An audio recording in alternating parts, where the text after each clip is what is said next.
बाद को है परमात्मा, पहले ना आए। तो देखो परमात्मा की वाणी में आती है कि भाई जो ये अभिदास ने वाणी सुनाई कि लोक अनामी जावेगी वहां कोना मिले चुमारे, और आत्मा और परमात्मा वहां कोना रहते न्यारे। रामपाल प्रीतम प्यारे की आत्मा वहां पूरा आनंद ले रही, यानी कहाँ पे? अनामी लोक में। तो अनामी लोक में रामपाल प्रीतम प्यारे की आत्मा, यानी फिर अनामी लोक में कौन जा सकता है? अनामी लोक में भगत जी स्वयं परमात्मा जा सकता है, एक क्षण में, और एक क्षण में, जब मर्जी आए और जब मर्जी जाए। तो जा बात को कुछ ना समझ रहे हो तुम? परमात्मा ने ये चीज क्यों कही कि रामपाल, जो वाली बात तो मेरे लिए तो बहुत बड़ी है, और मैं जा बात को समझो वो भी हूँ। तो जा बात को समझे भाई हो, तो फिर तुम ये वाली बात कैसे?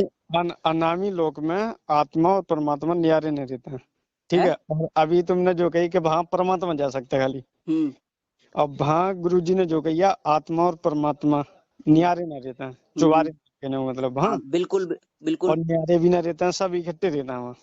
इकट्ठे को मतलब? इकट्ठे को मतलब? इकट्ठे रहते हैं सब। इकट्ठे को मतलब बताओ। इकट्ठे को मतलब ऐसे ही घर के रेत कहाँ है, सब ऐसा परिवार में रहे। भगत जी तो ये भी तो आपकी गलतफहमी है।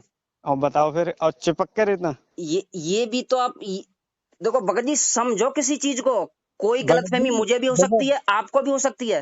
अगर मित्ते गलतफहमी हो रही है तो मैं उसी बात को तो कह रहा हूँ भगत जी। अब जो वाली बात है, अगर मान लो परमात्मा ने जो बात कही है, कभी परमात्मा और आत्मा न्यारी नहीं रहती है। न्यारी को मतलब अलग अलग नहीं रहते हैं, अलग अलग नहीं रहता, इकट्ठे रहता है सब जने। अलग अलग को तुम्हारो यानी तुम्हारो अलग अलग को जो मतलब है, जैसे एक परिवार रहते हो वैसा रहते हैं। वैसे मान लो चाहे और तरह मान लो, और मतलब तरह कैसे? अब तुम जो बताओ कैसे रहता है। देखो पहले तो जो वाणी को समझो। परिवार के मान लो, परिवार के हिसाब से मान लो मैंने, अब तुम कैसे मानना है वो मुझे समझाओ। जबात को मैं ना मानना भगत जी, जबात को तो गुरु जी कह रहे हैं ना। देखो ये तो सुनो, जब वाणी को सुनो पहले, तुम क्या कह रहे हैं वाणी के? लोक अनामी जावेगी वहां कोना मिले चुबारे। चुबारे यानी कोई महल, कोई वस्तु, कोई आगे बताओ तुम। कोना मिले चुबारे। आत्मा और परमात्मा वहां कोना रहते न्यारे, यानी आत्मा को अस्तित्व और परमात्मा को अस्तित्व अलग अलग ना है वहां पे। वहां पर आत्मा परमात्मा जाके समा जाती है, बिल्कुल एक।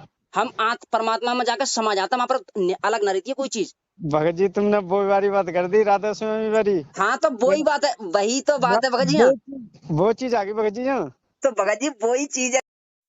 लोक अनामी जावेगी वहाँ कोना मिले चुबारे, आत्मा और परमात्मा वहाँ कोना रहते न्यारे।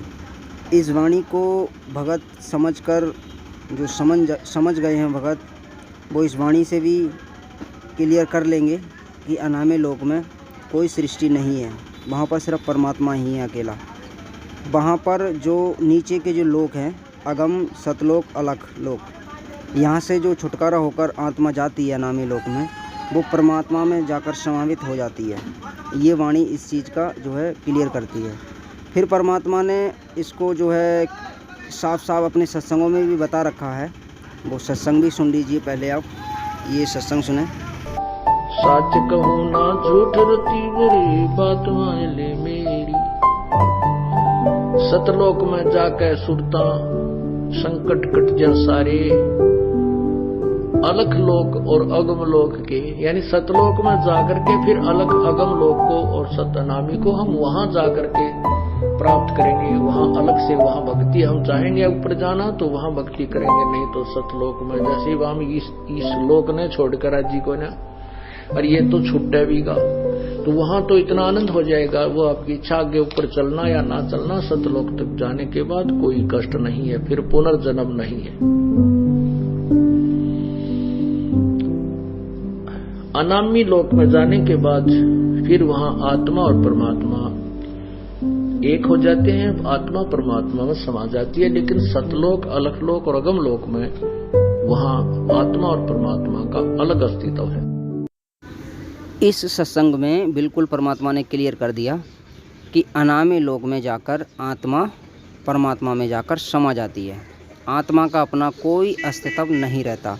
अनामी लोक, अगम लोक, अलख लोक और सतलोक, इन तीन लोकों में आत्मा का अलग अस्तित्व है और परमात्मा का अलग अस्तित्व है। लेकिन अनामी लोक में सिर्फ ओनली परमात्मा ही है, उसके अलावा कुछ नहीं है, वहाँ पर कोई सृष्टि नहीं है।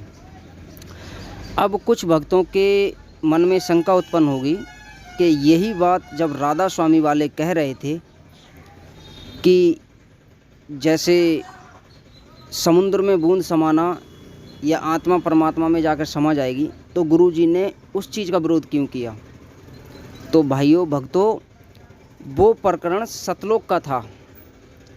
राधा स्वामी वाले सतलोक तक की जानकारी रखते हैं और वहीं के बारे में वो बता रहे थे वो कि जो है आत्मा परमात्मा में जाके समा जाएगी, बूंद समुद्र में समाना, ये सतलोक के लिए बोल रहे थे वो। तो गुरुजी ने इस चीज़ के लिए मना किया था कि नहीं, सतलोक में तो परमात्मा है, सह शरीर है, आत्मा अलग है, सृष्टि है, सब कुछ है, वहाँ फल फ्रूट सब कुछ है। तो ये वाली बात थी। अनामी लोक का तो ऊपर का जो, तो इन्हें ज्ञान ही नहीं है। सत साहिब, जय बंदी छोड़ की। दास से कोई भी बोलने में अगर कोई त्रुटि हो तो परमात्मा दास को क्षमा करे। सत साहिब, जय बंदी छोड़ की।